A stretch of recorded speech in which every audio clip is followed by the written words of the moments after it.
দীঘায় অগ্নিকাণ্ড, পুড়ে ছাই দোকান, ক্ষয়ক্ষতির পরিমাণ প্রায় 6 লক্ষ। ভয়াবহ অগ্নিকাণ্ডের সাক্ষী থাকল পর্যটন নগরী দীঘা। 17 ফেব্রুয়ারি সোমবার পর্যটন কেন্দ্রে ভয়াবহ অগ্নিকাণ্ডের সাক্ষী থাকল রাজ্য তথা জেলার জনপ্রিয় পর্যটন নগরী দীঘা সমুদ্র সৈকত। সৈকত শহরে একটি দোকান এদিন দুপুরের পর অগ্নিকাণ্ডের ঘটনা ঘটে। আগুন লাগার পর দাউ দাউ করে জ্বলতে থাকে। আগুনের বিভীষিকা দেখে আতঙ্ক ছড়ায় দীঘা সমুদ্র সৈকত পর্যটন কেন্দ্রে। প্রাথমিকভাবে জানা যায়, দীঘায় একটি বিলেতি মদের দোকানে আগুন লাগে, তবে আগুনের ঘটনায় চাঞ্চল্য ছড়িয়ে পড়ে দীঘা পর্যটন কেন্দ্রে।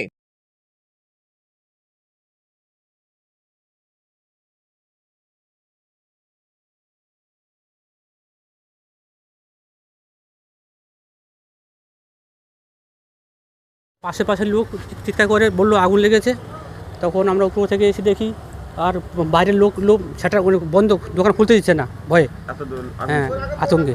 তবুও আমাদের স্টাফটা দোকান খুলেছে, খুলে দেখলো ভিতর প্রচুর আগুন, ধোঁয়া, কিছু দেখা যাচ্ছে না। কত টাকার মতো মাল ছিল?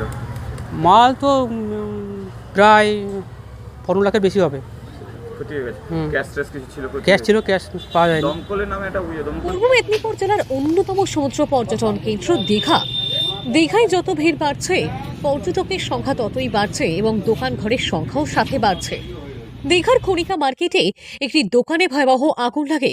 আগুনে পড়ে যায় কয়েক লক্ষ টাকার মদ। পাশাপাশি এই ঘটনাকে কেন্দ্র করে আতঙ্ক ছড়িয়েছে গোটা এলাকায়।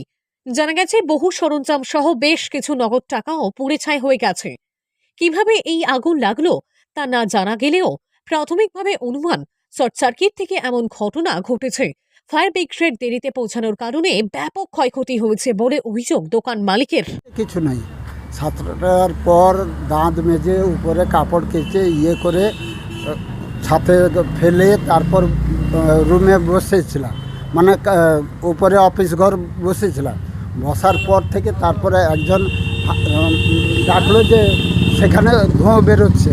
তখন থেকে নেমে এসে দেখি যে ধোঁয়া। দোকানে কোনো ধরনের অগ্নি নির্বাপকের ব্যবস্থা না থাকায় এমন ভয়াবহ অগ্নিকাণ্ড ঘটার অভিযোগ স্থানীয়দের।